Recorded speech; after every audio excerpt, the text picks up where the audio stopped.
Alright people, Max Alden here again. Welcome back to another Platinum Trophy Journey video. This one is for Dragon Age The VeilGuard. It's the first game I've completed in 2025. It was in my backlog from 2024. It's one of the games I got at Christmas. I've got a whole stack of games to get through. But I thought I would enjoy a nice big RPG over the sort of winter break or whatever. Took most of January to beat it. Uh, I've got a lot of mixed feelings on the game. Specifically for the Platinum Trophy journey though, it was pretty much just very standard. Complete the main story, do all the side quests, upgrade some gear to the highest level, that kind of stuff. Do all the like extra side bosses, defeat all the dragons in the game, and yeah, it's a pretty straightforward, simple platinum. Uh, Nothing really to complain about in it. You didn't even have to beat the game on the hardest difficulty. You could do all of it on whatever difficulty you choose to play on. I went with just adventurer, which I think was like the normal level of difficulty, just for just a little bit of challenge with some of the harder fights like the dragons, just to make them feel like they had a bit more weight and that I had to actually put in some effort to win, because a lot of the game it felt pretty easy. It might have been my own fault because I went out of my way to level up quite quickly, doing side quests as soon as they opened up, uh, getting the best armor, finding all the chests, stuff like that. And I was kind of steamrolling a lot of enemies quite quickly. But yeah, the harder fights, like the high dragons, some of them you had to take out. They actually lasted for like 20, 30 minutes sometimes, those fights, because I kind of went to them a bit under leveled. And it was actually when the game was at its best, to be honest, when I was fighting some of the dragons, and they were quite challenging because I was a bit under leveled when fighting them. Uh, but yeah, the combat, it's probably the best combat we've had in Dragon Age, to be honest. They've lifted a lot of the style from God of War 2018 with the combat wheel. You've like three different abilities as a mage anyway. I only played as a mage, so that's what I'm talking about here. You had the three different abilities you could set at any one time, and your two companions have their three abilities, and it all works on a sort of cooldown system where you use your abilities, then there's a cooling off period while you build up mana again. And you're also zipping around, dodging, trying to avoid any hits, sort of picking up a decent rhythm, blocking attacks with a little shield. The mage can generate a shield. Um, and yeah, it was pretty quick and fast paced, and I thought the combat is really where the game really was an improvement from other Dragon Ages. What wasn't really improved for me though was a lot of the writing, and the tone was what I could only describe as a bit Marvel-esque. The team, a lot of the time, they sort of felt like the Guardians of the Galaxy, a bit light-hearted, too often for my liking. There was always jokes and banter in Dragon Age, going all the way back to Dragon Age Origins, but most of that happened in the camp or when you were just walking around with the characters. But here, sort of every conversation was kind of a bit jokey.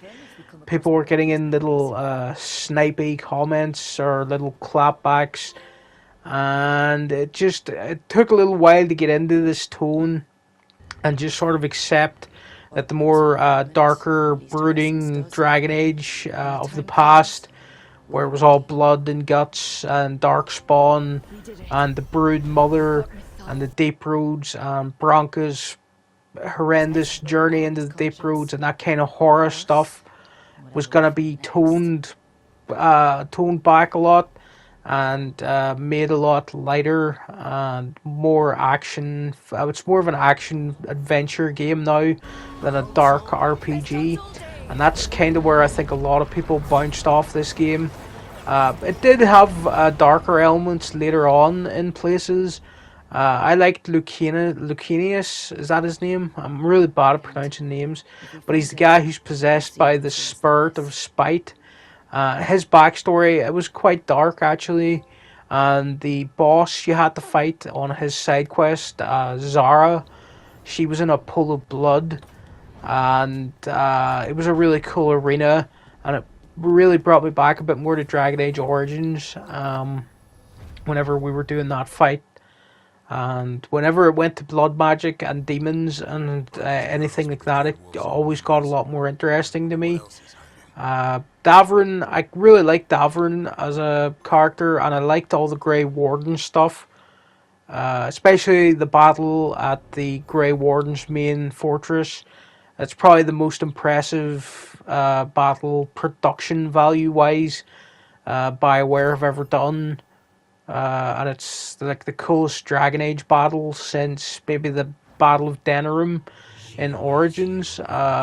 They were just firing on all cylinders at the Grey Warden Fortress. And yeah, Davrin and the little griffin Hassan. It's really hard to be annoyed about Hassan and having a cute animal sidekick because he is just adorable. And okay, I was complaining about some of the more Marvel Guardians of the Galaxy type stuff, but I can't complain about having a like cool little griffin companion who you can actually hug and go up to and pet him. And it's got the best animation in the game, which is where you just completely hug Hassan, throw your arms around him, and he does a little squawk, and it's just, yeah, that's the good stuff. Well done, BioWare. And again, combat with the big dragons, the high dragons, that was probably the best fights in the game. They maybe got a little bit repetitive after you'd done like 4 or 5 of them, to be fighting yet another dragon in who has quite a similar move set. It kind of maybe got a little bit tired. I think maybe they should have shook up how the dragons operated. Some of the later ones, give them some different abilities, but I guess it is hard to program like a lot of different moves for a dragon, because what else can they really do other than fly around, sort of claw at you with their their claws, swing their tail at you a bit, fly around in the air and do dive bombing attacks. That's all in there, but I guess it is kind of hard to replicate or to come up with fresh ideas for each dragon. But yeah, they were pretty fun, most of the dragon fights. And I thought the environmental design and the map layout in this game was vastly superior to Inquisition, which was a lot of empty open worlds, like a lot of desert with nothing in it really, and it felt like a single player MMO. This game improved on that a lot. It's a lot smaller maps that you visit multiple times, and you open up different routes and areas due to the abilities your companions have unlocked. A little bit like Metroid or Castlevania, where you return to an older area and you can access another part of that map due to an item or an ability that your characters have picked up. And I much prefer that design than the big open world sort of areas of Inquisition, which again were mostly empty and felt like padding. They sort of take up time between the main missions, and I think this game improved on that a lot. Again,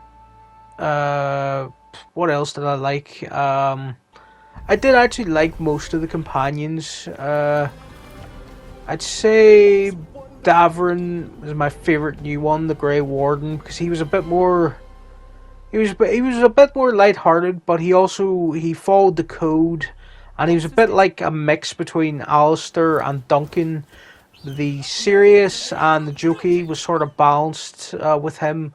He was playful when he had to deal with Hassan the Griffin, but when it came down to do business with Darkspawn, he was more serious, and I really respected Davrin, and I liked having him around. I also liked I can't even say her name now. Bellara. There we go. For some reason, I find that name really hard to say. We'll just call her Belle from now on.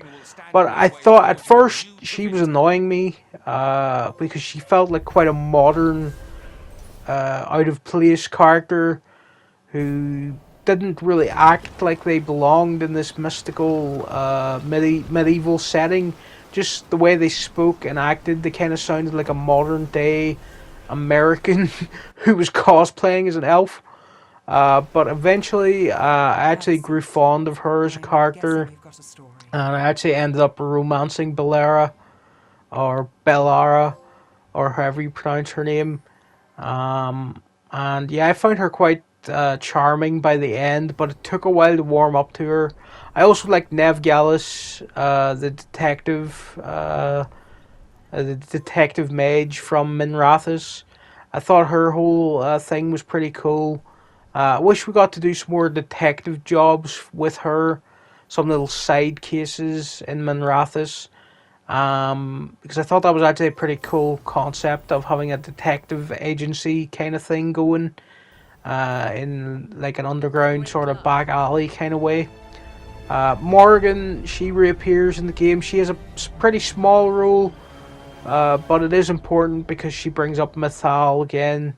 And that's probably a thing I really did like about this game, is it tied up a lot of loose ends with the elven lore and stuff people have been waiting to be paid off for 10 years now. It was kind of a ridiculously long wait, and I don't blame anyone who wasn't satisfied, because really, how could they do something that lives up to what people have been thinking about for 10 years? But for me, the Morgan stuff, Solus and Mythal, and everything to do with the Blight and the Darkspawn, they answered a lot of my questions, and I felt satisfied by the end. Again, this is a very different kind of Dragon Age from Origins, which is my favourite Dragon Age, and I've just had to really accept that it's gone off in this more light-hearted, action-adventure kind of direction, and it's easier to take these days because Baldur's Gate 3 has kind of come along and become a replacement for Dragon Age Origins for me. It's kind of gone in that hardcore CRPG direction, because of course Dragon Age originally was BioWare's attempt at continuing Baldur's Gate, just without the license, because they didn't have the license for Baldur's Gate anymore. That's how Dragon Age got started. But yeah, I'm happy for these two different directions to coexist now. Even though this isn't really an RPG, it's more of it's more of an action adventure with light RPG elements. But yeah, I had a good time, and again, pretty simple, fun platinum. And I'd say if you get it on sale, give it a chance.